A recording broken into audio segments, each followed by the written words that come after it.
Bienvenidos a todos a un nuevo video en donde vamos a estar hablando acerca de los circuitos en serie. Exacto, luego vamos a hablar de los circuitos en paralelo. Pero, ¿qué sucede? Entonces acá nosotros vamos a tener una forma de circuito lo más de sencillo para poder explicar tres variables: corriente, voltaje y resistencia. Tenemos acá un circuito. Este es un circuito muy simple, donde tenemos una fuente de energía y pasa así por un elemento conductor. Puede ser un cable, por ejemplo. Entonces, va a pasar la corriente del lado positivo al lado negativo. Y este es el flujo de corriente. Así se demuestra. Ahora, vamos a tener tres postulados cuando trabajemos circuitos en serie. Estos tres postulados van a cambiar cuando trabajemos circuitos en paralelo o circuitos mixtos.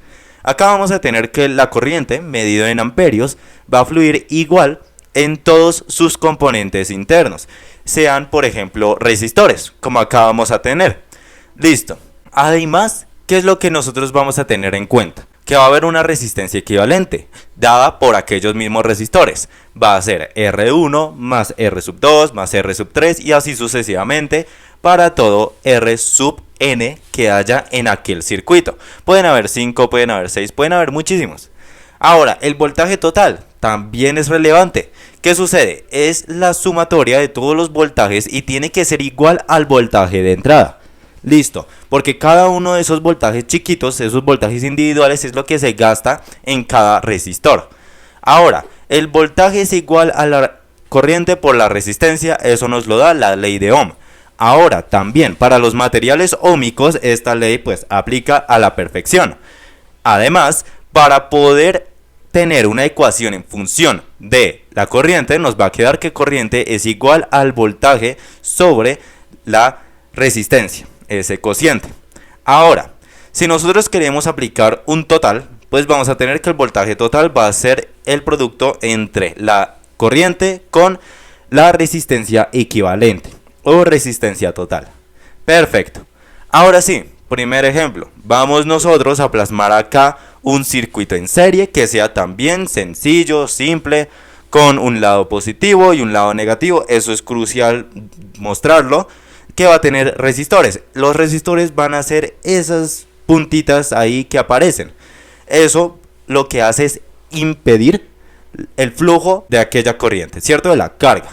Ahora, si nosotros tenemos la corriente hacia ese lado y nosotros tenemos en cuenta que las resistencias, primero que todo, están medidas en ohmios y además que tienen estos valores 4, 6 y 10, ¿qué es lo que nosotros vamos a tener si nuestra fuente de energía posee un voltaje total de 20 voltios? Es decir, nos provee esos 20 voltios. Bien, ¿cuál es la resistencia equivalente? ¿Cuál es la corriente que fluye por todo este circuito, que va a ser igual en todos sus componentes? ¿Y cuáles son aquellos voltajes individuales que se gastan por cada uno de esas resistencias? Ahora, lo vamos a hacer por subpasos. Entonces, 1.1, empecemos con la resistencia equivalente o la resistencia total. Sabemos que es la sumatoria de todas las resistencias. Como acá hay 3, pues colocamos 3 resistencias sumándose. 4 ohmios, 6 ohmios, 10 ohmios, lo cual nos da un valor final de 20 ohmios. Bien, ya tenemos aquella resistencia equivalente que es crucial para luego encontrar ¿qué? La corriente. Perfecto, entonces la corriente lo vamos a encontrar en nuestro segundo subpaso. 1.2, corriente es igual al voltaje total, que ya lo conocemos, sobre la resistencia equivalente. Esa fracción, ¿cuánto es que nos da? Tenemos en cuenta que es 20 voltios arriba del voltaje total y 20 ohmios abajo. Sabemos que 20 sobre 20 es 1 y nos queda en la unidad de amperio. Es decir, la corriente que fluye a través de todo este circuito es de 1 amperio. Bien, evaluemos por consiguiente los voltajes individuales. Entonces acá, subpaso 1.3.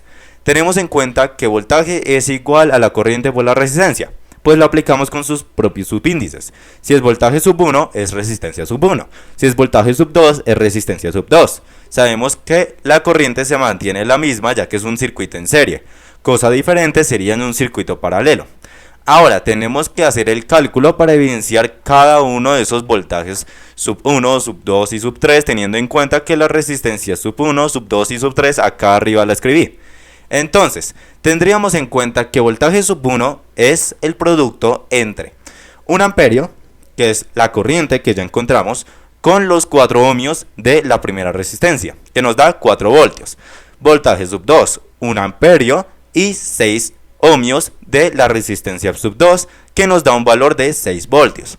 Y para el voltaje sub 3 sería algo bastante similar, 1 amperio y 10 ohmios para que nos dé un resultado de 10 voltios.